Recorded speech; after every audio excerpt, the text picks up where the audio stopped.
A while back I made a video about the Better Call Saul soda can trick.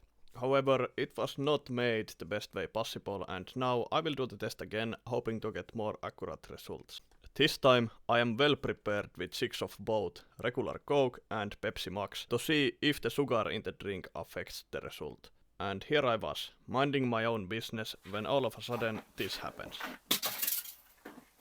Like any other sane person, I run inside to open the cans immediately. It has now been 30 seconds since the drop, and I start to spin one of the cans, and I did that for 15 seconds.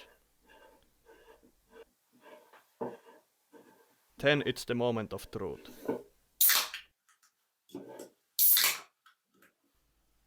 Neither of the cans exploded, not even a drop came out of the cans, even though they were both opened within a minute from dropping them.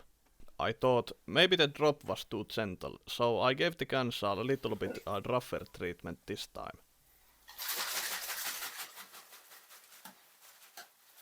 Both of the cans felt like they were going to explode any time, there was so much pressure inside them. Then it's time to spin again. This time just 10 seconds, and I try not to give the cans any more resting time than necessary.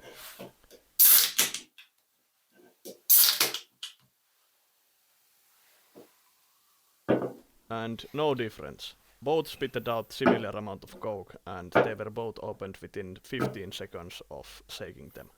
I was hoping a little bit more explosion this time. And the last test was to see if the sugar affects the explosion, or well, explosion, we have not seen an explosion yet, but hopefully this time.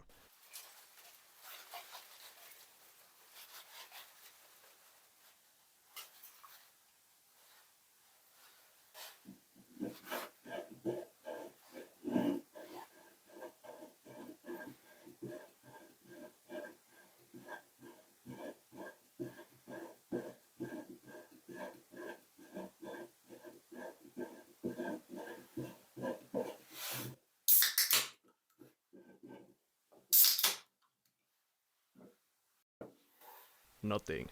Not even a drop. So the conclusion of this test is I think modern soda cans, at least here in Finland, are explosion proof. It seems to be impossible to get these to explode like they used to do.